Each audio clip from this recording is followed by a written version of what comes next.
Gonna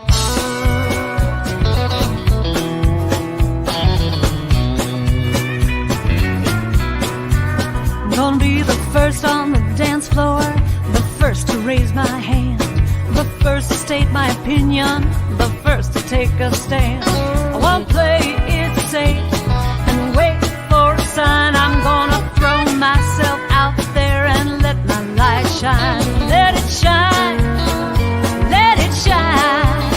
I'll let my big, bright, brilliant beam of radiant light shine. Ow! I'll be on Oprah and Conan, 60 Minutes and The View. They'll all be talking about me and all the things I do. I'll be the one who sets the bar, the one who's in the know. Vogue will come to me to see where fashion trends will go. 'Cause I shine, yes I shine. I let my big, bright, brilliant beam of radiant light shine. For too many years I hid my light, fearing I was too much and who I was just wasn't right. Then I heard this voice from within and up above saying, you're here to be a shining light and give and receive love. So I'm going for my dreams, nothing's in my way. Carpe diem is my mantra, I practice kindness every day. I take time to connect, I take time to have fun. I wanna know I've used up every drop before my life is done. So I shine, yes I shine. I let my big, bright, brilliant beam of radiant light shine.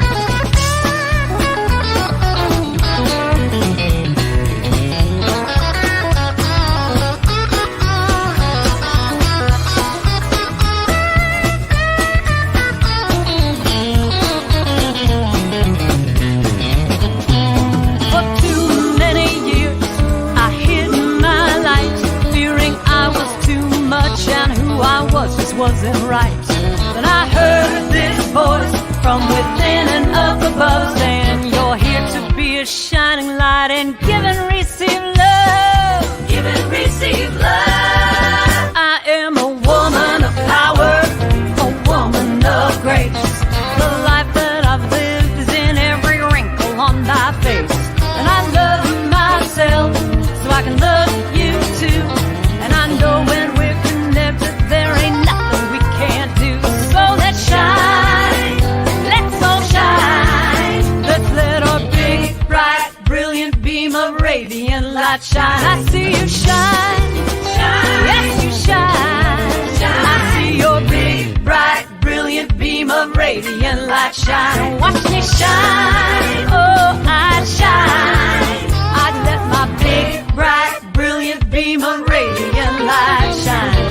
Shine, yeah, let's all shine. Let's let our big, bright, brilliant beam of radiant light shine.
Good morning, Celebration Center for Spiritual Living, and welcome to yet another wonderful, awesome, amazing Sunday morning.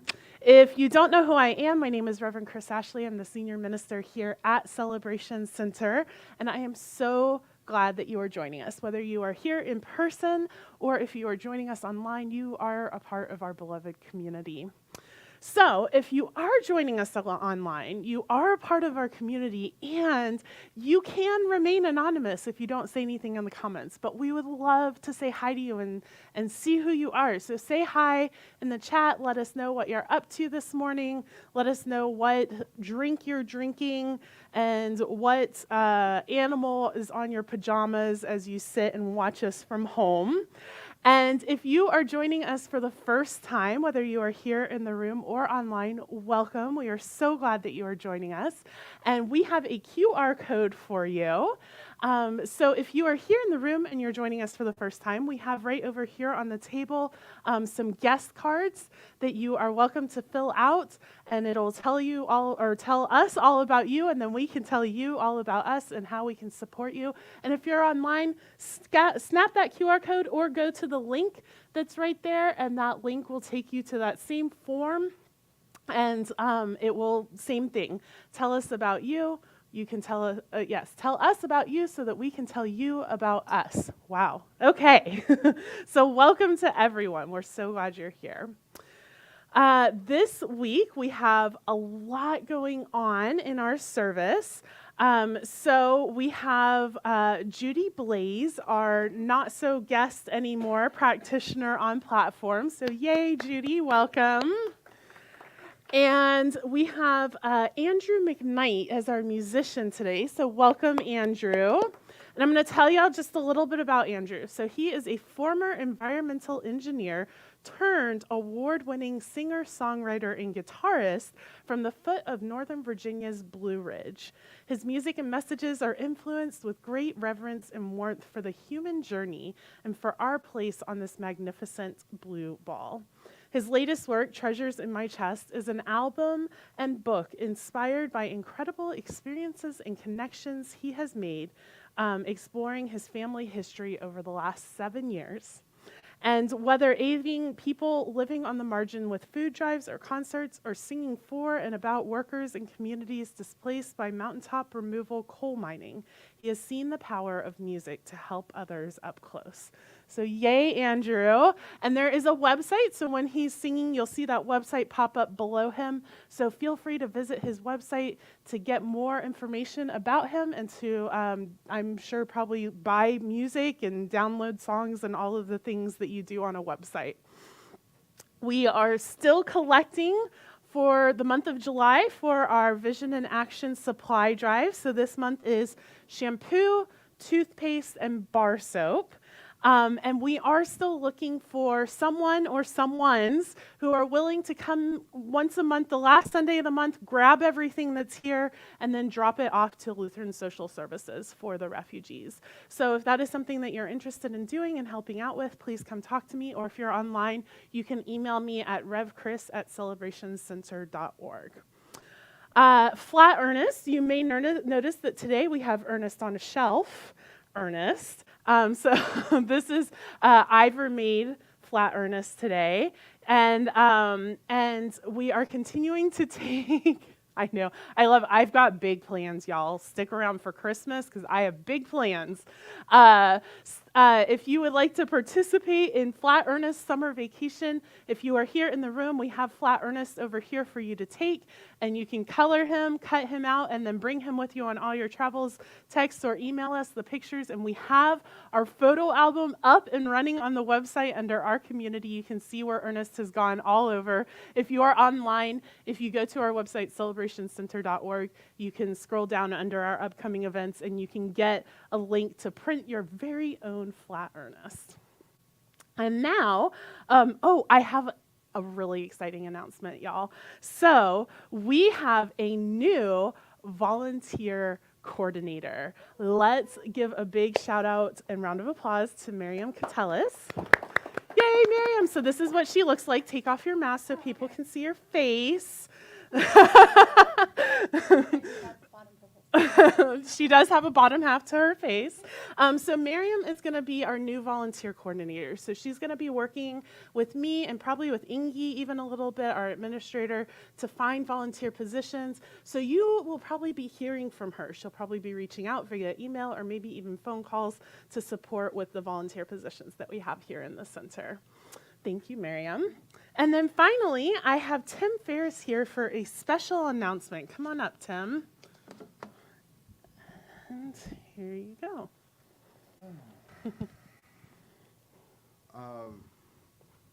Many of you are aware that Celebration Center is an organizational life member of the International New Thought Alliance, INTA. This is a nice certificate that we were just sent from INTA headquarters, along with a nice letter here.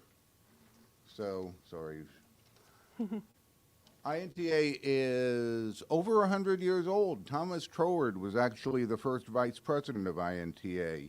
It's a New Thought umbrella organization. It covers CSL, ANTN, Unity, Divine Science, UFBL, Church of Truth, etc., etc., etc. As I said, we've been a member for 34 years, and Suzanne and I were involved that long ago on the planning committee for the Congress that was in this area that year. And we became the district presidents, partly because we were asked, and now it's just me.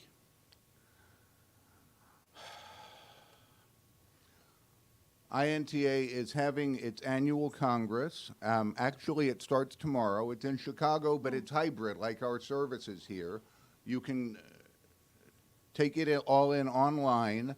If you are interested in doing that, go to newthoughtevents.org, newthoughtevents.org, and you can register there.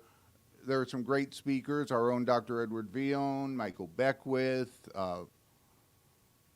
Dr. Tim Stewart, who's the president of INTA, and a number of representatives from Unity, from Divine Science, from ANTN, from all the New Thought organizations. If you'd like to know more about INTA or the Congress or anything related to it, please talk to me after the service. And if you're online, let me know how to reach you, and I will be happy to be in touch. Thank you, Tim. So, as Tim said, the International New Thought Alliance sent us the certificate. And just so y'all know, 34 years that we have been a member here at Celebration Center, and we have been a chartered center for 37 years. So we've only not been a member of INTA for 3 years, so that's really awesome. And now, with all of that, I would like to invite Andrew up for an opening song.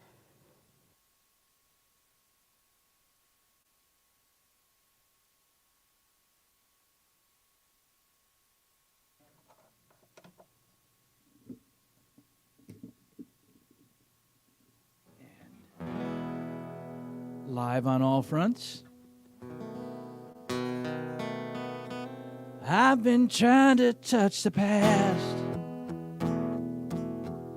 I want to know just why I am. Reach back through the mist of time. So much I want to understand. You were a child once like me, full of wonder, full of pain. I know sometimes that you were scared. I know that sometimes you were brave.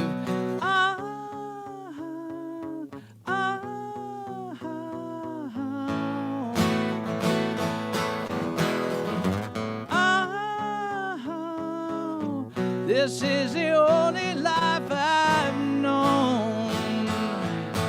In part you gave it it to me. Look behind or look ahead. You are woven in the thread in my web of mystery.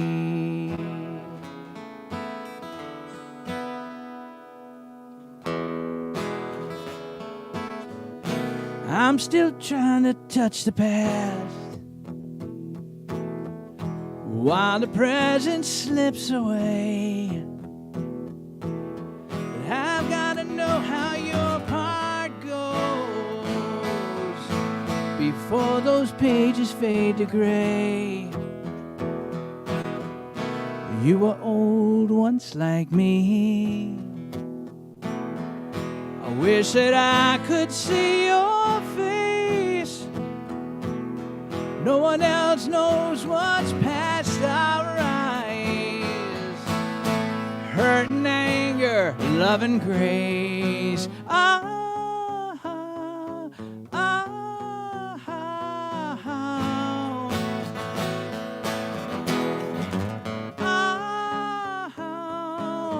This is the only life I've known.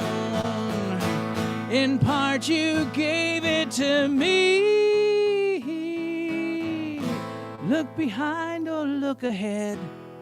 You are woven in the thread in my web of mystery.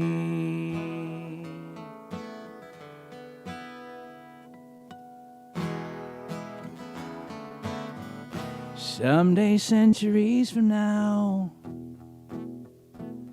like coaxing amber into flame, since I've left a verse or two behind, someone might still speak my name. Someone might still speak my name. Someone might still speak my name.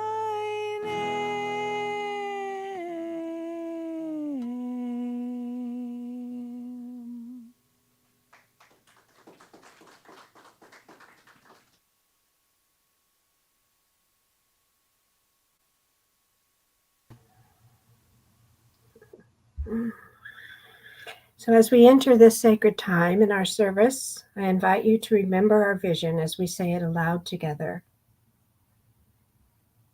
We are celebrating spirit within and knowing the oneness of humanity. So I just invite you to close your eyes or soften your gaze. Take a moment to feel how you are supported by your chair and the ground beneath your feet. Focus on your heart center, becoming aware of your love light expanding in your chest and radiating out into the world as we breathe together. Each breath has 3 parts: an inhale, a pause, and an exhale. Breathe in, hold, and breathe out. Breathe in, hold, and breathe out. Breathe in, hold, and breathe out. And just take a moment to continue experiencing that light radiating from your heart and connect to the love light of our beloved community, those present in the room, online, and watching in the future.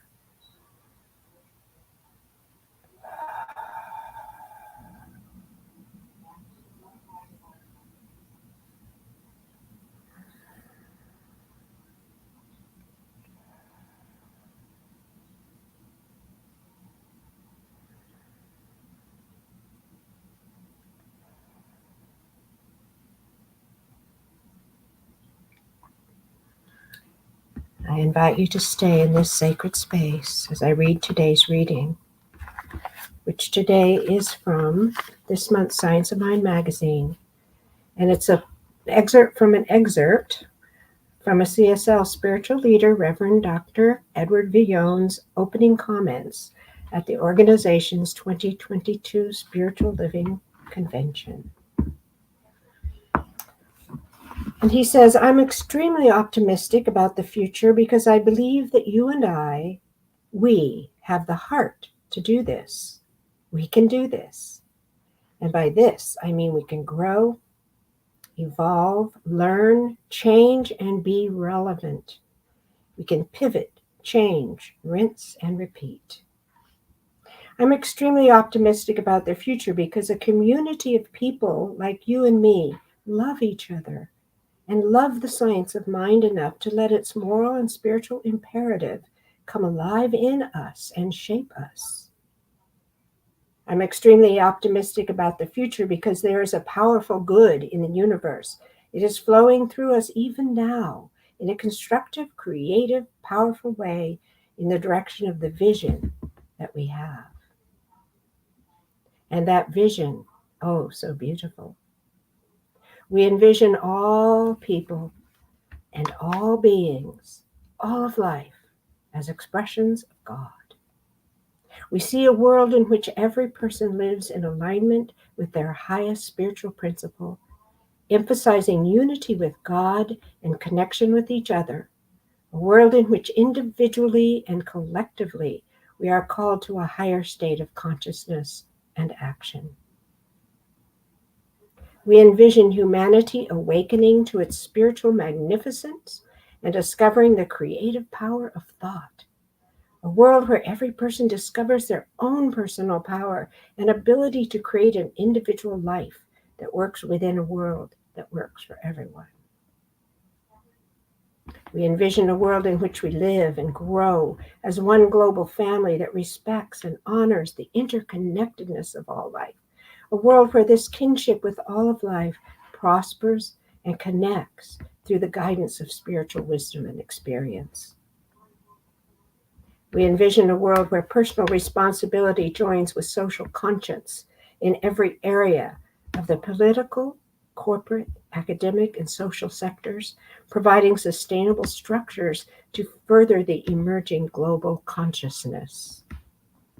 We envision a world where every person has enough food, a home, and a sense of belonging. A world of peace and harmony, enfranchisement, and justice.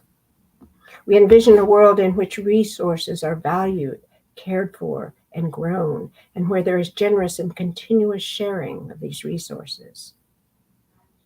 We envision a worldwide culture in which forgiveness is the norm. We envision a world that has renewed its emphasis on beauty, nature, and love through the resurgence of creativity, art, and aesthetics. We envision a world that works for everyone and for all creation.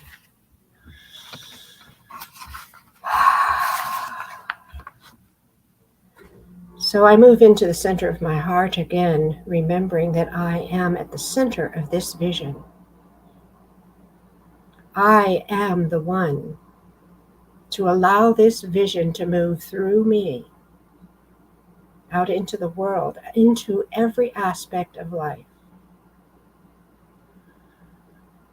So taking a deep breath, I align with that essential nature of who I am, this God presence right here, right now. Embodying and allowing the vision that Spirit has for humanity to take root in me, to grow and to expand out into my world. I know there is nothing missing in God's vision. I know there is nothing missing in my life.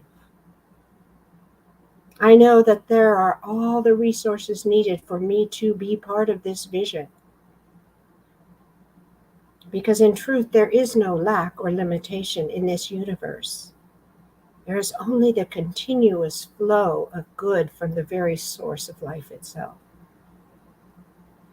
I allow that to be who I am, this one who allows God's vision to move through me. I claim it, I accept it. And I know that every part of my life is blessed. And I know this blessing, as it is for me, it is for every being in this world.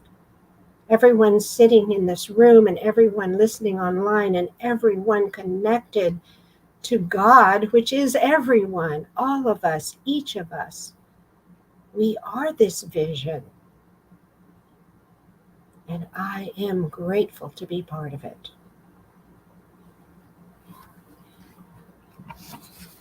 So please just feel these words in your heart as your own. I am here from, by, and with grace. I am the beloved of the very source of all that is. I give my love and wisdom throughout my life, as these are divine gifts that flow freely through me. I claim now that I am worthy of sweet happiness and joy, and these gifts now flow through me with ease and grace. I am no longer diminished by my thoughts. I always appreciate myself for all that I am and all I am not. I love myself unconditionally as Spirit loves me. I declare and I decree I am who and what I am as the vision God holds as me.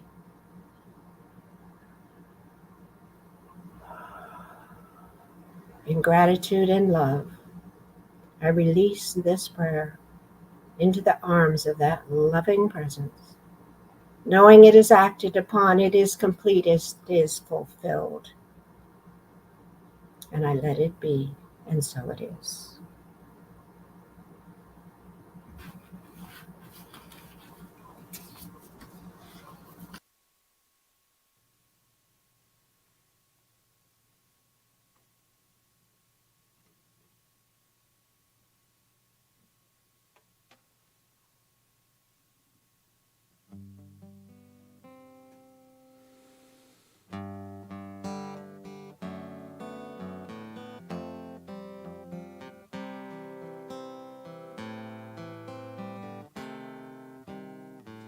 We're all born screaming, naked and afraid. Looking back, it's funny seeing all those plans I made. We'd throw our balls and race our bikes, sometimes dare to dream. Manhood ain't as hard as fathers make it seem.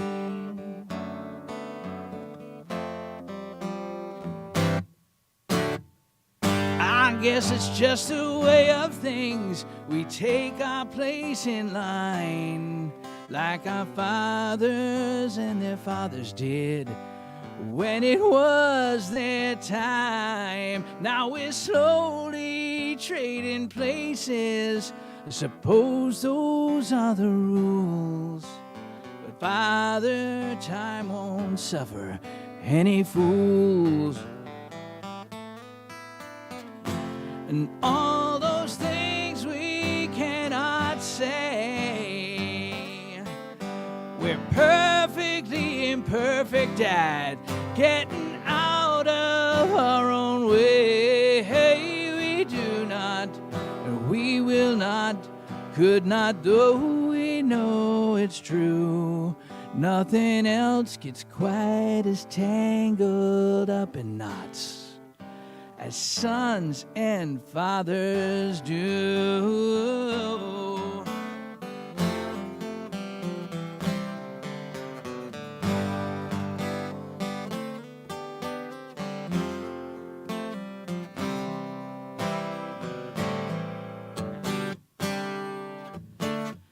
No use settling old scores.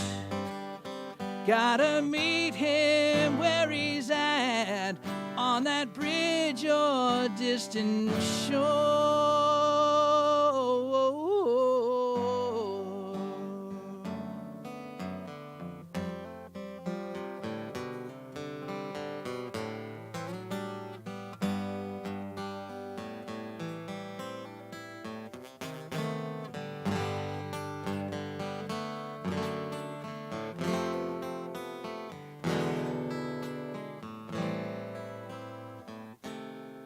Now it's my turn in that easy chair. It's the hardest thing I've done. Though any man can take the gig, it ain't for everyone. The have-tos and the must-dos, credit and the blame we earn, hoping what we teach is what they need to learn. And all those things we cannot say, we're perfectly imperfect at getting out of our own way. Hey, we do not, and we will not, could not, though we know it's true. Nothing else gets quite as tangled up in knots as sons and fathers do.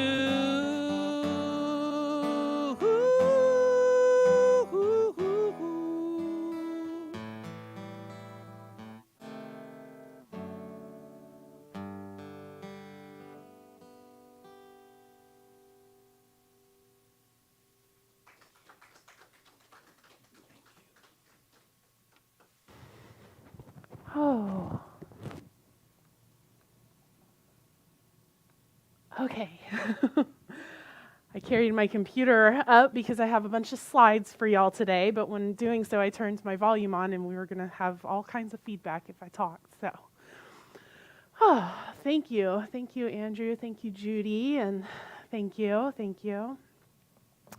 So, in my ongoing quest to include more spiritual stuff in my talks, which was one of the things, if y'all remember, I talked about last week, if you were here, that was feedback that I got in my ministerial review, was connecting those dots of how is what we're talking about, how is creating society related back to our science of mind teaching and to spirituality. So, in doing that, I have an Ernest Holmes quote for y'all. And y'all, this is I think this might be my favorite, principle of science of mind. I think it might be. And I say it a lot in my own words, but Ernest said it too. So, what he said is, there is no individual good. Good belongs to everyone. Good fulfills itself only as it multiplies itself. Therefore, there is no good that belongs to you and to me alone. No final piece to us only as individuals. The watchword is not exclusion, but inclusion. And the more good we release, the more good we experience. So what I love about this good, or what I love about this good quote, is that this idea of there's no such thing as personal good, there's no such thing as individual good, is that when I'm sitting within myself and when I'm intuiting and when I'm deciding what the next step is for me to take, I can trust that if I'm moving from a place of knowing my truth and knowing my own good, I can trust that that is good for the whole as well. That is good for everyone that affects. So I love that. I love that idea. And so how does that relate back to this idea? So this whole month, we're talking about relationships. And this week, we're talking about you and me create society. And before we get too much into that, and I'll loop it back around, but first, y'all, we got to talk. We got to talk as a spiritual community. Look, I'm so upset. I'm throwing my mask around. We got to talk. Here's the thing, and I do this too, so it is not me telling y'all what to do. It is something that I have noticed in myself. I've noticed it in spiritual communities. I've noticed it in other people. And that is that we tend to have this idea that if we're spiritual, we're over here on this mountaintop of mentality, and society is down here in the pits. And so we tend to talk about it like, I can't believe they would do that. Or, society is just so messed up right now. Or, I can't believe they would pass that law. Or, whatever it may be. It's this separate idea. Like, because we meditate in the morning or the evening or whenever, we are somehow outside of what is happening in society. It's almost like we've taken this idea of being in the world but not of the world, and we've made it be something where it's like, oh, well, that means that I don't have to get like my hands dirty. I don't have to actually like get in there and figure out what's going on. I can just stay over here. And that's not the way it works. I'm so sorry to tell y'all, to be the bearer of bad news, but you're part of society. You are. I am too. We are all part of society. We just are. So back when my son, he's 15 now, when my son was about, he was little, I would say 3, we went to Big Bend National Park. And it's in southern Texas, right along the border to Mexico. In fact, we stayed on the Rio Grande, and it's not grande. You could walk across it. It's a trickle, right? And and they would come over and they would put these little, along the hiking trails, they'd put these little stores with all these little wares that they had made. And there were all these signs saying it's illegal to buy these things, and you put your money in the jar and then you take the things. Oh, I still have stuff from that trip, those illegal those illegal wares. And then you could hear the bushes rustling after you cut the corner, and they'd like come out of the bushes and get the money out of the jar. It was a whole thing. It was awesome. But anyways, that trip, I don't know if you have ever been to Big Bend National Park, but it is some of the most beautiful landscape that I have ever experienced. And I came home and I was like, y'all almost lost me to the mountains, because I could have sat on the mountain peaks in Big Bend National Park and just meditated for the rest of my life on the beauty that was that place. I mean, it was just mind-blowing, right? But that did not happen. I had a 3-year-old and, a job and a life and all of that.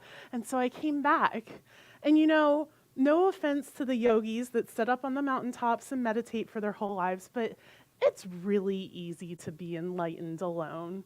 It is. It takes you work through your own stuff, and then that's it. And then you just sit on a mountaintop and you're enlightened, right? So what the real work is being a part of society, getting up every day and doing what gets to be done, raising the children, cooking the food, interacting with the grocery store clerk, coming to the spiritual center, getting into the argument with our partner or our friends, getting cut off in traffic, cutting somebody off in traffic, doing all of those things, being fully human, fully in and as and a part of society, and being enlightened. That is the real journey, right? And I'm not even sure, and it's not really, I know that we talk about it in Science of Mind, but I don't even know that enlightenment is really the goal. To me, I think what the goal is enrealment, this just becoming so authentically, vulnerably, messily human and real, and seeing the divinity of that. I think that that's the goal. That's where we're trying to get to. And honestly, that is easier to do with children running around and all of that. There was no messiness on the mountaintop. You just sit there, you meditate. It's great. There's eagles. It's beautiful. There's a cactus over there. It's great, right? But when the children running around and all that, and you, at least when I was raising my 3-year-old, you yell at them for being 3, right? Because that's all they know how to be. And then you have to come back, or I had to come back and be like, I'm sorry, buddy, you didn't deserve that. You were just being 3, and learning how to be in relationship. That's the meat. That's the real juiciness of society. And so we don't get to stand outside of it. We don't get to go up on a mountaintop and just ignore the world. We get to be real. We get to be real together. And that realness is going to be messy and it's going to be gritty. We're like tumbling in one of those stone things together, or all polishing each other by banging off of each other and all of that, right? So I want to go back to our quote that we have been working on this whole month. So I'm going to read the whole thing and then I'm going to pull out a couple of pieces. So this is from psychotherapist Miriam Greenspan, and she says, "When I say we are intervulnerable, I mean we suffer together, whether consciously or unconsciously. Albert Einstein called the idea of a separate self an optical delusion of consciousness. Martin Luther King Jr. said that we are all connected in an inescapable web of mutuality. There's no way out, though we try to escape by armoring ourselves against pain and in the process diminishing our lives and our consciousness. But in our intervulnerability is our salvation, because awareness of the mutuality of suffering impels us to search for ways to heal the whole, rather than encase ourselves in a bubble of denial and impossible individualism. At this point in history, it seems that we will either destroy ourselves or find a way to build a sustainable life together." And the two pieces that I want to focus on are Albert Einstein called the idea of a separate self an optical delusion of consciousness. And then down lower where she says our intervulnerability is our salvation, because awareness of the mutuality of suffering impels us to search for ways to heal the whole, rather than encase ourselves in a bubble of denial and impossible individualism. And if we go back to that quote about there's no such thing as personal good, then it goes both ways. That's the beautiful thing. Yes, we all suffer together, but we are all experiencing good together as well. We're all in it together, whatever the it is. And so then it becomes our job, our life's purpose, to find what is ours to do to support that collective good in increasing. And it's going to be different for everybody. It is. So do y'all know, just by a show of hands, and then I'm going to put up a picture and explain it, so it's okay if you don't, but if you're here in the room, do you know what the Science of Mind symbol is? I'm seeing some nods, hand raises. Any shakes? A couple of shakes. Okay, great. Awesome. So this is the Science of Mind teaching symbol. And basically what we say is that it's the creative process in action. And so we have the circle is representative of the whole, of allness, infiniteness, all of that, right? And then we have it split into three separate sections. And we have at the top there, we have God as all that there is. In the middle section, we say that there is something, we call it the soul, we call it the subjective, we call it all different names, but it's the something that is created through the law, that is created through, and then there's the manifestation out the bottom. And so what we can often look at it is seed, soil, plant. Seed, soil, plant. So in the top, I did my hand the wrong way, but in the top is the seed. It is the idea of the plants. And then it moves through the medium of the soil, and out of the bottom is the out picturing the manifestation and demonstration of the plants. And the V in the center is the creative process in action. So it moves down from spirit, the seed moves through the soil, and then comes to a plant at that bottom point, and then it returns to spirit. We all return to oneness, to forever and ever be one, right? So it's a really pretty picture, y'all.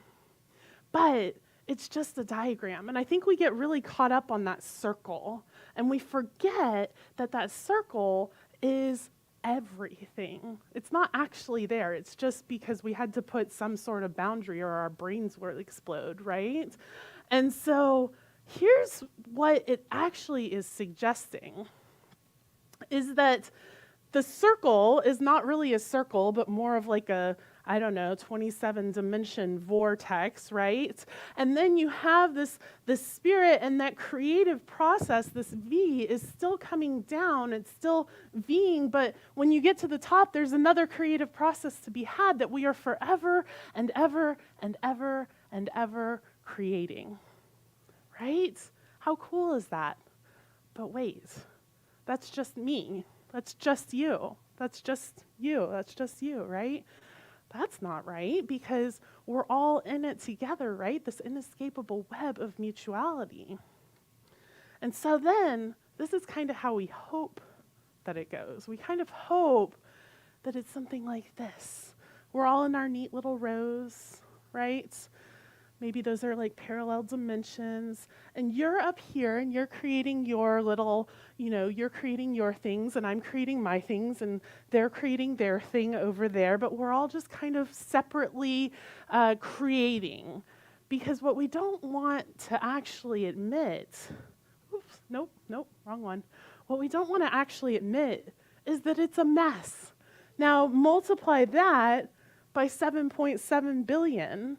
And you have all of the creation that's going on just here on the planet, just from one species. And so we don't get to just say, I'm going to take care of me and mine. I'm going to make sure that I have enough. You're on your own over there. It's not the way that it works.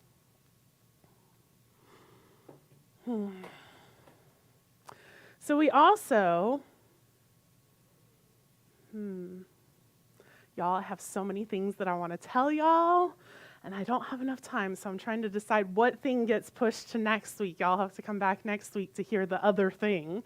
But I think what I want to talk about is, since we're talking about this idea of collective good, is that if we think that we have to get mine, right? If we think that creative symbol, that science of mind symbol is just me, or maybe just me and my family, just me and my ancestors, like they're pretty good. Like there was that one, like Uncle Freddie. But other than that, like we're good. I'm okay intermingling, right?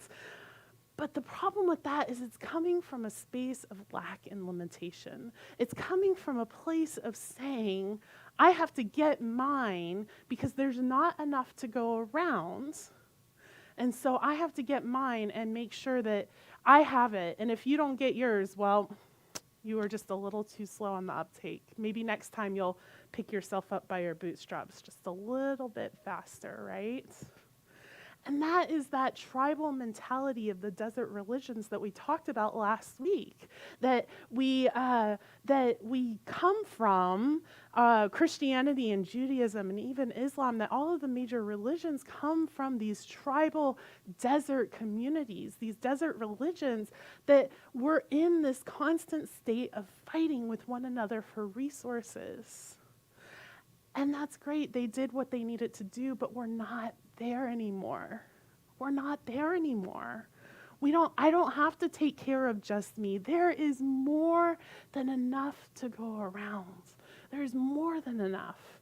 And what I can see is that the more that I take care of you, the more that I am automatically taken care of. Because when the system truly works for everyone, that means that it works for everyone. Now, a great example of this is a wheelchair ramp. So there was, this story is probably not true, but I read it on the internet, so everything you read on the internet is true. But it's still a great example of this. There were a bunch of school children trying to get into a school, but the stairs and everything was icy and snowy, and so whoever, teacher, janitor, whoever, was shoveling off the steps. And there's one kid with a wheelchair. And so the kid with the wheelchair said, well, hey, can you shovel off the ramp? And he said, well, no, I'll get to you in a minute. First, I'm going to let all of the other children go in, right? But by shoveling off the wheelchair ramp, everybody can go in, right? The children that can walk up the stairs can walk up a wheelchair ramp.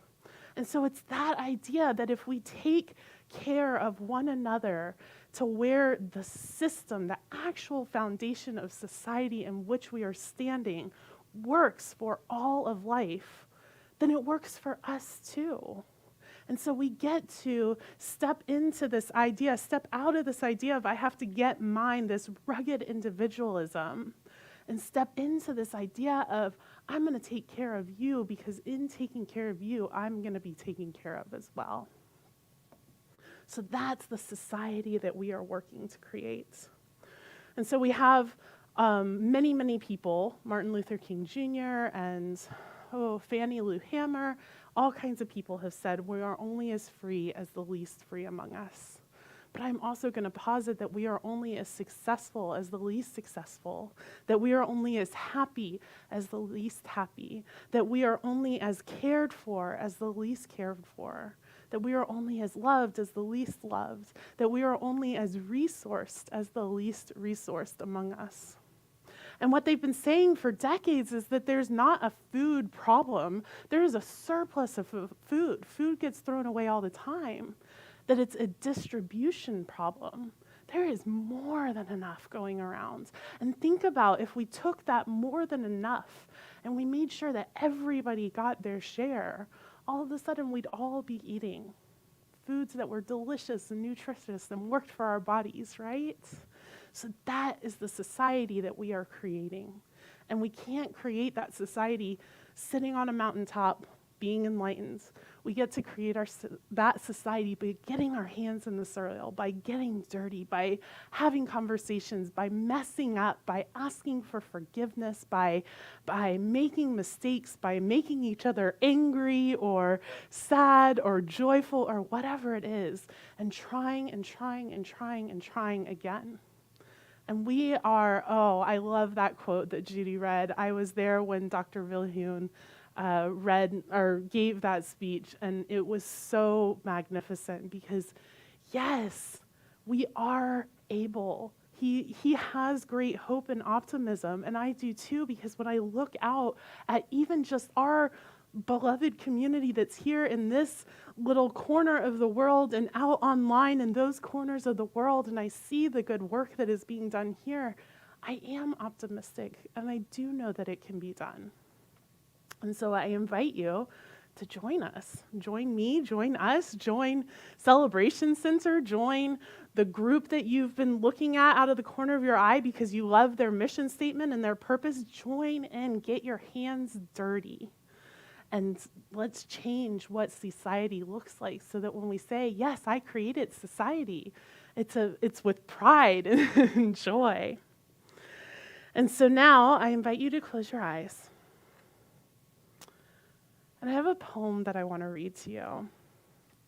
It's from a Kuwaiti poet, Nujad al-Yagu, and I'm pretty sure I pronounced her name wrong, and I apologize. But I think that this poem sums up what we in Celebration Center, what we in Centers for Spiritual Living, what we in this teaching are being called to do. Allow me the honor to love those you hate, to include those you exclude. Allow me the honor to make peace with those upon whom you declare war, and allow me to befriend your enemies. Let me kiss those from other sects, faiths, and make love to the wayward, the wizards, the astray, the clowns and so-called fools. I didn't come all the way to earth to love only you. I didn't come all the way to earth to love only me.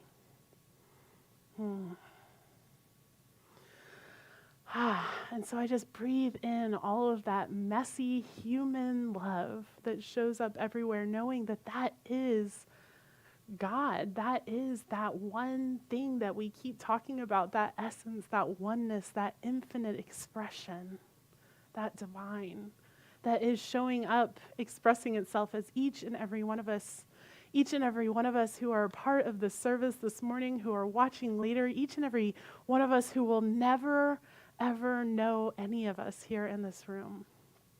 That we are all this divine expression. That when creation looked upon itself, it said, oh, I need one of her, or I need one of them, or I need one of him in the world. Yes. And so what I know and affirm is that we are society, and we are creating a society that works for everyone, and we are doing it with a little bit of love and a little bit of joy and a little bit of connection and community and communion and a little bit of messiness and a little bit of vulnerability and a little bit of humor and a little bit of authenticity all mixed together to create this brilliant human experience that we are in right now.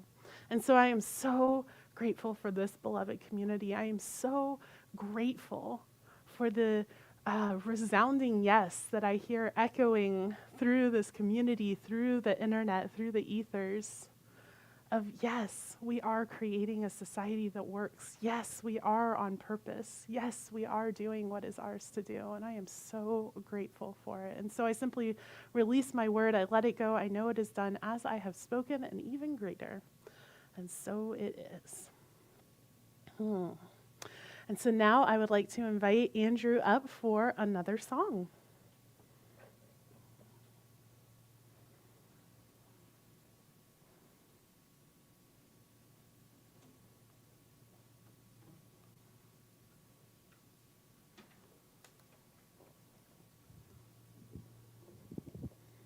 In the beautiful mess, one hand reaching in the fumbling dark to another. No questions asked.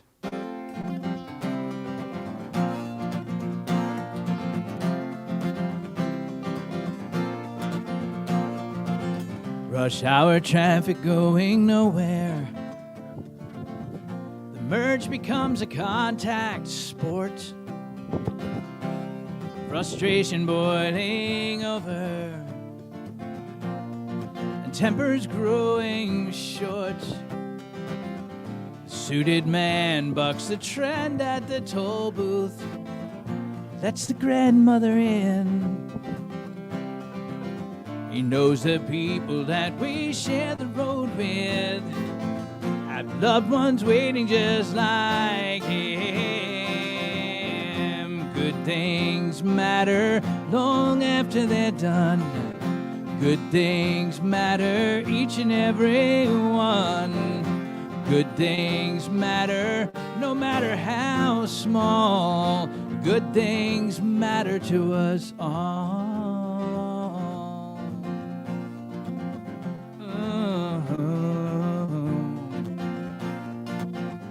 Tear-streaked boy behind a playground fence, with teams picked, game in full swing.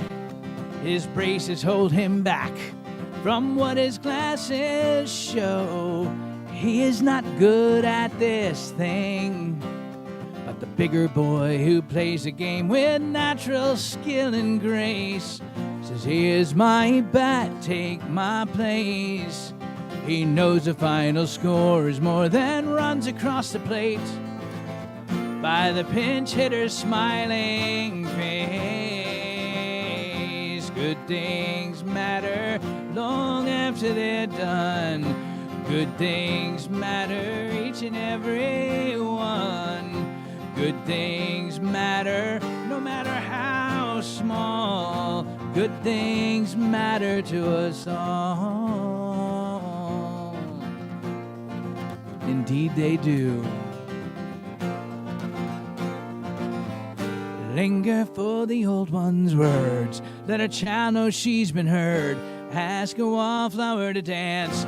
Give mistakes a second chance. Smile at strangers on the street. Share the table where you eat. Leave the extra change behind. Fight fear, let color shine. Kind words to chase the gray. When things are hard, find a way. It all comes back someday. Good things matter long after they're done. Good things matter, each and every one. Good things matter, no matter how small. Good things matter to us all.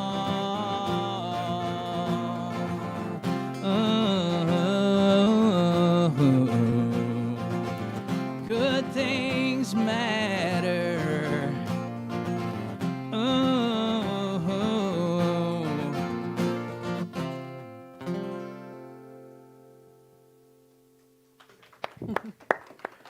What a perfect follow-up song.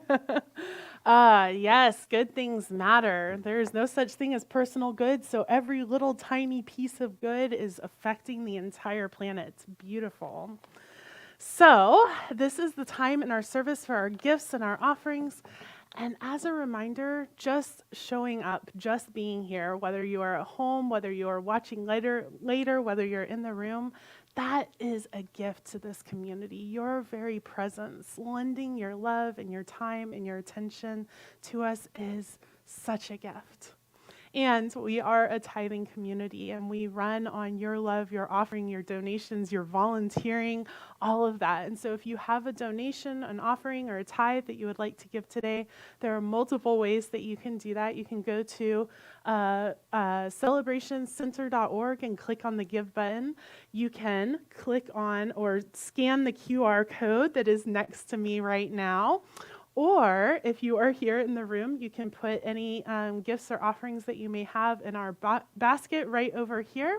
And oh, no, that is not my job anymore. And now I invite Judy into the room to do our offertory affirmation and to give us a blessing.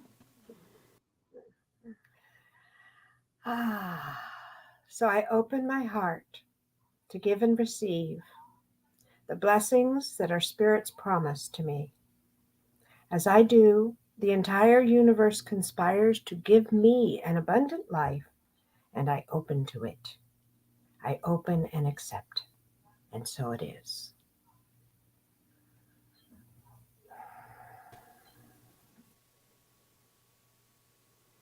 Oh, she's going to pray.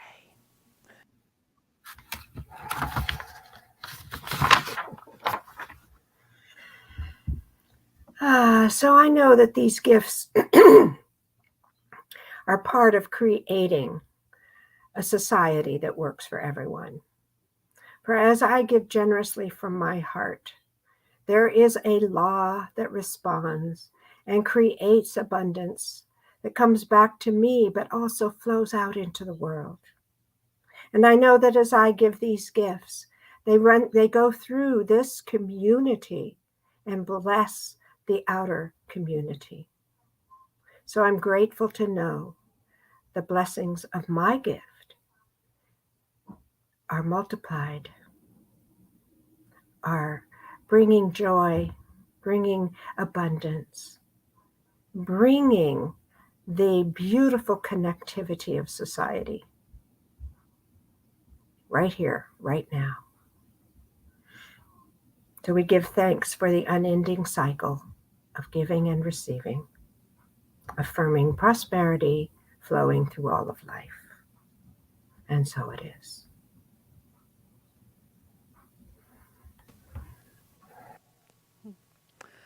So I invite you to repeat after me. Something wonderful is happening through me right now.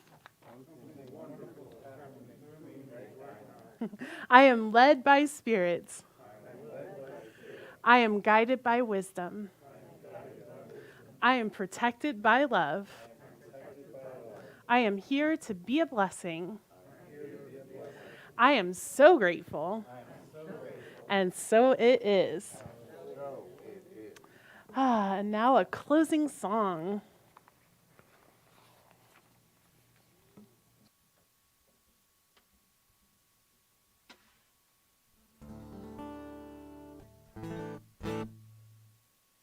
Why not rock that energy home?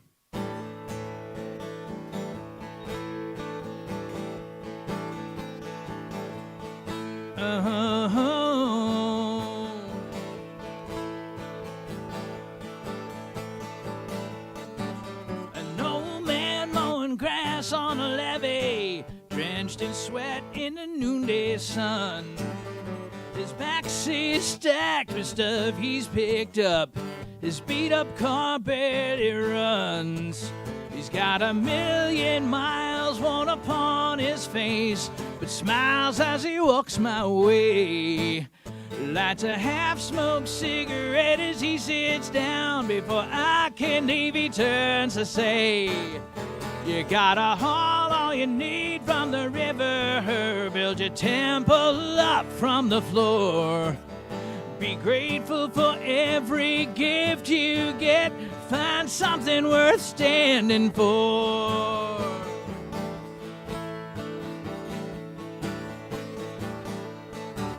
I've been down in the shadows about the shape I'm in, a mess made with my own hands. And I could write a book with the lessons I've learned and hard luck that made this man. I've walked in the valley of darkness, I've known heartbreak, I've known loss. But I'm still standing on these 2 feet, amazed at all that got me across. So haul all you need from the river, build your temple up from the floor. Be grateful for every gift you get, find something worth standing for.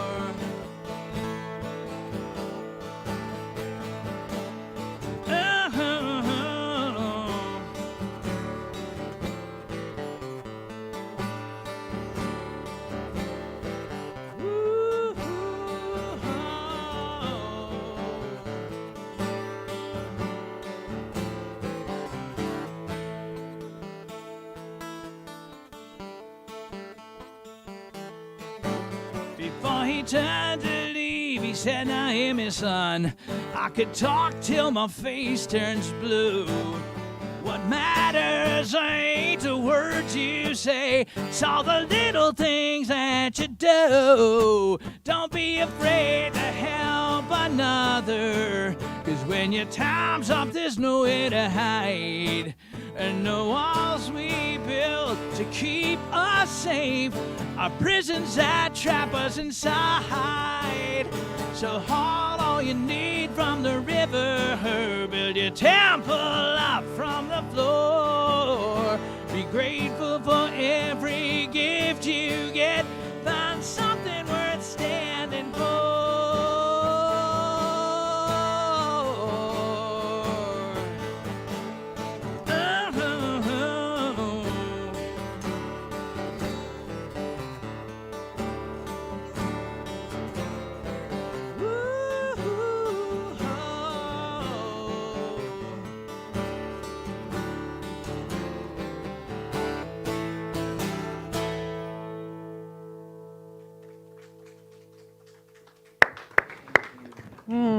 Thank you so much, Andrew, and thank you for being here today. And so now I just send us out into the week, knowing that each and every one of us are an integral part of society and that we are building the foundations and the groundwork of a mutually good society that works for all. And so it is.